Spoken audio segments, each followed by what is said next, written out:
I get up close with Senior Colonel Zhou Bo, who talks about U.S. Defense Secretary James Mattis' visit to China. He's in town to have a conversation about security matters between China and the United States. That one-on-one exclusive interview right after this break.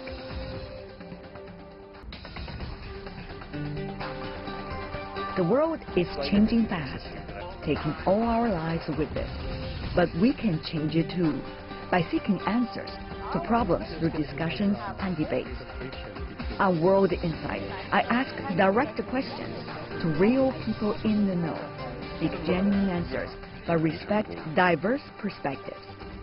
Our live global debates tackle the most critical issues head-on. World Insight with Tian Wei go beyond the headlines.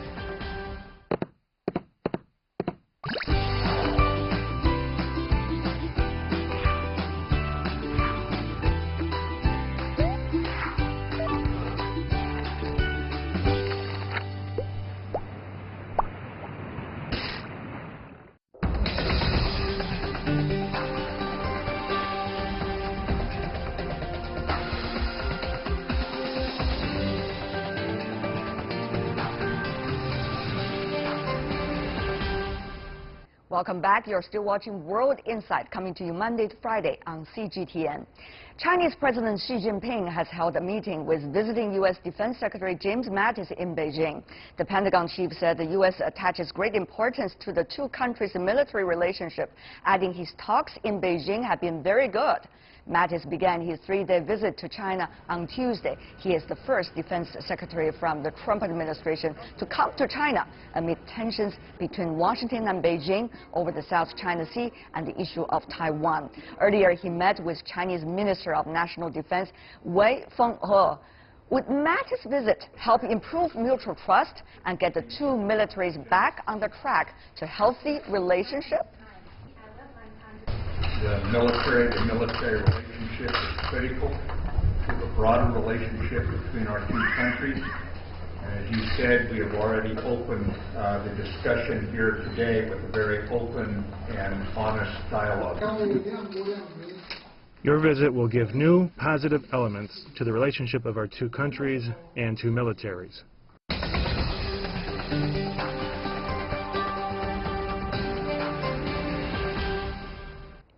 For an in-depth analysis on U.S. Defense Secretary James Mattis' visit to China, with me in the studio, we have Senior Colonel Zhou Bo from the Chinese military. He is the director of the Security Cooperation Center with the International Military Cooperation Office of the China's Central Military Commission. Senior Colonel Zhou, what a pleasure to have you here live on the program. Tell me about why both sides, when Chinese President Xi Jinping and the U.S. Defense Secretary Mattis met one another, both of them used two key words: confrontation, conflict. Does it mean that the two countries' relationship is really at an important crossroad? No, I would not read it like that, because when President Xi talks about it, I know clearly what he means, because the Chinese proposal for China-U.S. relationship has always been no confrontation, no conflict. So because this relationship is so important, being the largest and second largest economy, therefore both sides have been trying the utmost to manage this most important relationship. But the only difference is the perspective on different issues. On different issues, there are different issues. Yes. First of all, about the South China Sea issue. Yeah. We do see there is the chance that the two militaries would have conflict in the region with the so-called freedom of navigation of the U.S. side in that region. Well, China said very clearly today, Chinese President Xi Jinping said, China on the sovereignty issue is very firm.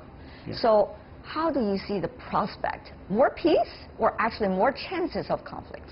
Well, that's a very interesting question, because people are quoting the same article of the UN Convention on Law of the Sea to justify their own position. For the United States, they believe that they are doing freedom of navigation operations, while China believes that these operations actually are a kind of provocation to China's sovereignty and territorial integrity. So we are not reading the same thing in the same light. And because of such a difference, that shows how important we need to actually sit down and talk about this issue. I myself led a delegation to just to discuss about the legal implications of this kind of freedom of navigation operations in 2013. The result, very simple, is we agree to disagree, because the UN Convention on Law of the Sea is a product of 9 years negotiation, and for people to reach a kind of conclusion, so there are a lot of ambiguity and compromises. Come on, I mean, Senior Colonel Zhou, agree to disagree, does that mean just disagree with one another? Well, because the law itself is ambiguous, and both of us quote the same article, but we quote different paragraphs. So will cooperation, in terms of communication at least, between the two sides, help to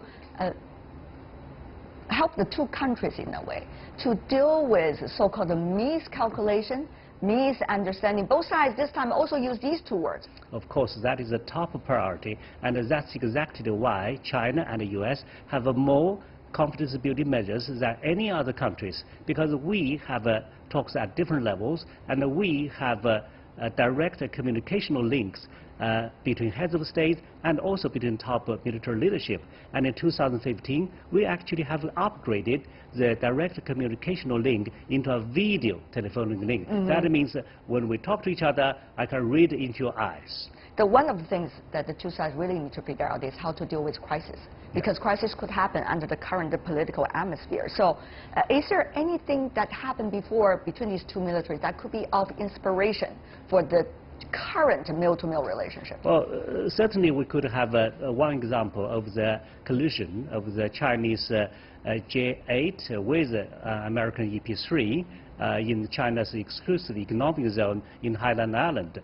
That was most unfortunate, but through skillful diplomatic and political maneuver, we have been able to resolve this issue. The result is the American cruise was released in 11 days, while China has what China described as a kind of apology, actually two sorries from the American administration. But Senior Colonel Zhou, people would argue that the political atmosphere now and the trajectory of the relationship between the two countries is very different compared to, let's just say, 17 and 18 years ago when that incident happened.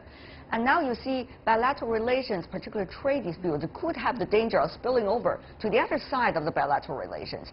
So is mil-to-mil relationship also in the danger of having an ill impact as a result?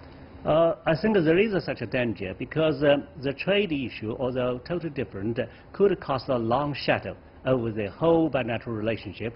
But the fact that James Mattis came to China to discuss about this issue, and he also talked about the two sides of the same coin, because I remember clearly when I was at the Shangri-La dialogue that he mentioned, quote, China's militarization of the South China Sea, but he also mentioned that the two militaries should cooperate wherever possible. And he even described a role in the Americans' prescribed Indo-Pacific concept.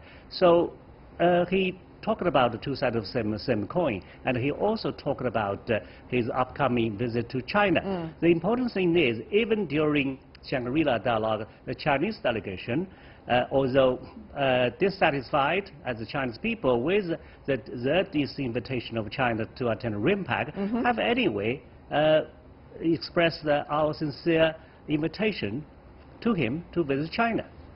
So that shows our self-confidence and our generosity. But you also see, Senior Colonel Zhou, according to some American media reports recently, they have been emphasizing and put a special light on India's participation in the Pacific Rim military exercises this time. So it seems that there are different cards being played, at least.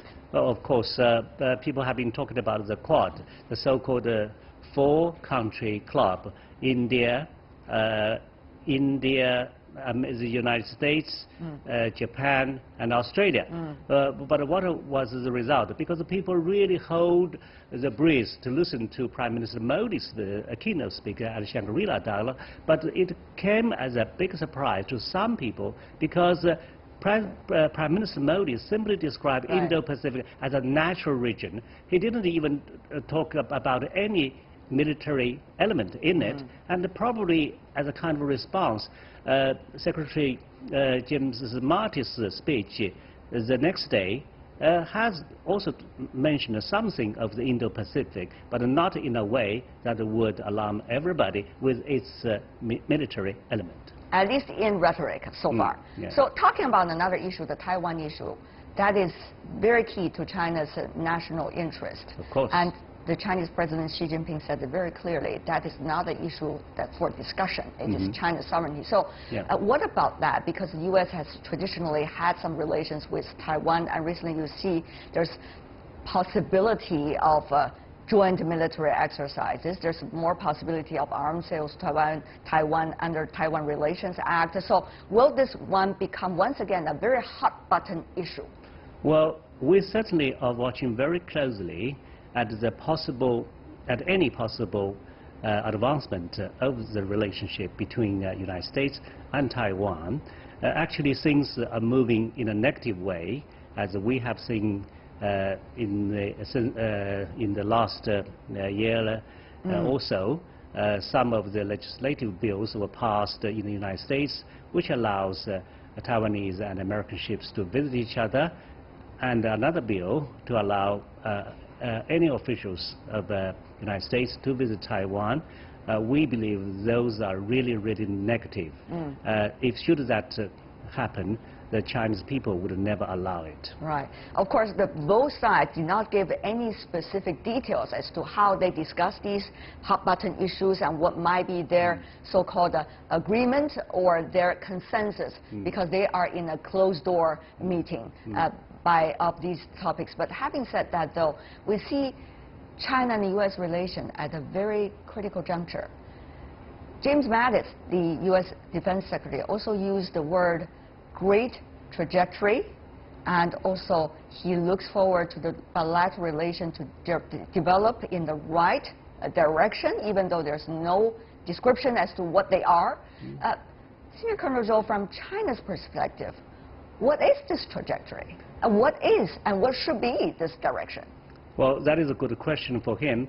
For us, I believe this is what we have always asked for, a strong and healthy China-U.S. relationship featured with mutual respect, equality, no conflict, and no confrontation. So this is what we have been asking for. And if you look at China's policy, you would find that China's policy is always stable and consistent, because we all ask for the same thing, and we never change our policy, and we never send any confusing signals.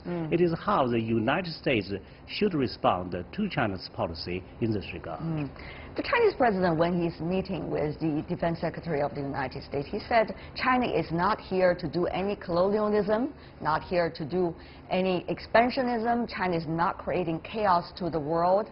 And he talked about the common ground between China and the United States. What exactly is this common ground? DPRK or something else? Well, there are so many common grounds between China and U.S. But will they matter eventually to the overall real nature of the bilateral relationship? Yeah, you're talking about the Korean Peninsula. Yes, we have a common ground in a denuclearized Korean Peninsula. And in terms of bilateral relationship, I believe the top priority is crisis management, because no one wants that kind of incident to happen again. And for both of us, we have to make utmost efforts to try all means to make sure that this is a manageable working relationship, to say the least. What are the all means that you're talking about? The all means, you said you are going to try all means to make sure. Yeah. What are these means? Well, these means that we have to make good use of the existing mechanism.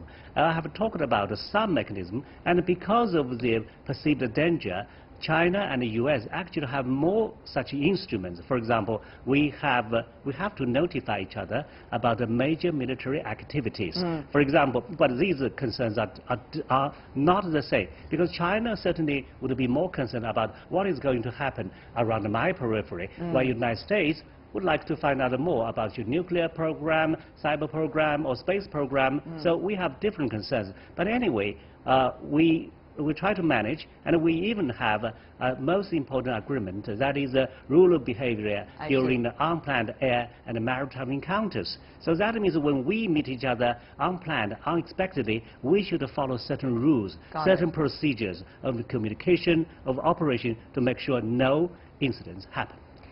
Senior Colonel Zhou Bo, what a pleasure to have you on our program, sir. Thank you so much. Thank you. And that is all the time we have for today. If you'd like to see more, try to find us World Inside CGTN into your search engine or check out our YouTube channel. You can also follow us on Twitter, Facebook, and Senior Weibo. From me, Tian Wei, and everyone on the World Inside team, thanks for watching, and tune in again next time for insights across China and around the world. Good night.